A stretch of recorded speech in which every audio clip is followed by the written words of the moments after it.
सोचिए, अगर किसी गांव में सच बोलना सबसे बड़ा अपराध बन जाए और इंसाफ मांगना मौत की सजा, तो वहां लोकतंत्र सिर्फ किताबों में बसता है। आज की कहानी किसी फिल्म की नहीं है, बल्कि ये भारत की उस हकीकत की कहानी है जिसमें हम अक्सर नजरअंदाज कर देते हैं। ये कहानी है एक ऐसे गांव की जहां पर दलितों के लिए एक बड़ा कांड होता है। उस गांव का नाम था खेरन लांजी।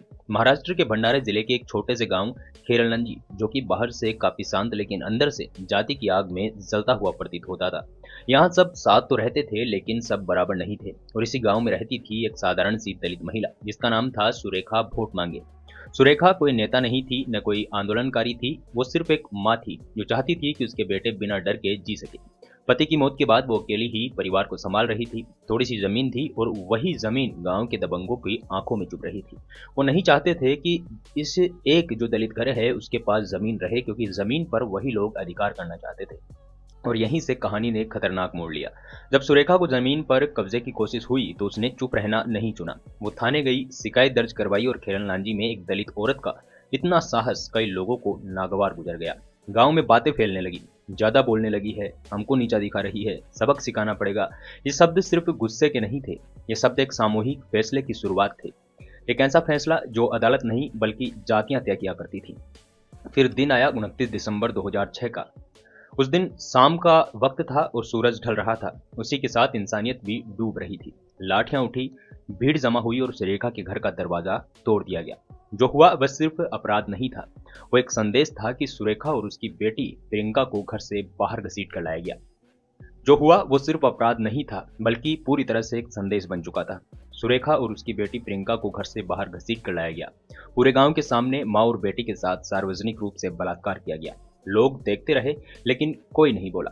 ये उस दलित महिला के साथ उस वक्त हुआ था, ये सच्ची घटना है। और सुरेखा के बेटे सुधीर और रोशन जब अपनी माँ और बहन को बचाने के लिए आगे आए तो जवाब में उन्हें बेरहमी से पीटा गया और फिर चारों को मारकर जमीन में दफना दिया गया।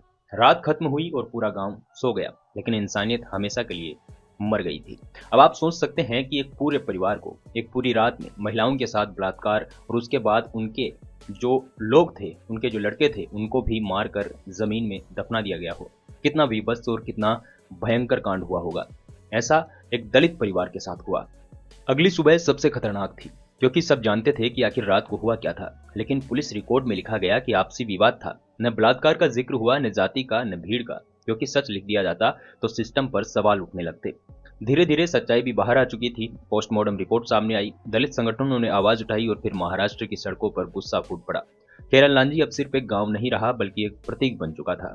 मुकदमा चला, साल बीते, कुछ लोगों को सजा मिली, लेकिन अदालत ने कहा कि यह जातिगत अपराध साबित नहीं हुआ और यहीं न्याय फिर से अधूरा रह गया। आज सवाल ये नहीं है कि खेरन लांजी क्यों हुआ, सवाल यह है कि एक दलित औरत की आवाज इतनी बड़ी सजा बन सकती है। तो अगला खेरन लांजी किस गांव का इंतजार कर रहा है? खेरन लांजी में जो भी हुआ वो महाराष्ट्र के इतिहास में दर्ज है। आज भी दलितों को याद है कि खेरन लांजी में इस तरह से एक महिला के साथ, उसकी बेटी के साथ बलात्कार कर उनके बेटों को दफना दिया गया। बाद में अदालत ने इसे जातिगत अपराध न मानते हुए न उनके बलात्कार का जिक्र किया और न ही किसी और चीज का। ऐसे में खेरन लांजी भी उसी तरह से दबा दिया गया जिस तरह से और बाकी के कांड दबाए गए। खेरन लांजी के कांड के बारे में जानने के बाद आपको क्या लगा? क्या खेरन लांजी में जो हुआ वो कैसा था? क्या सिस्टम की गलती थी या फिर कुछ और आज भी वो लोग खुले घूम रहे हैं? आप खेरन लांजी के बारे में क्या सोचते हैं? कमेंट सेक्शन में हमें जरूर बताइएगा और ऐसे ही अमेजिंग वीडियोस के लिए हमारे यूट्यूब चैनल और फेसबुक पेज को भी फॉलो कर लीजिएगा।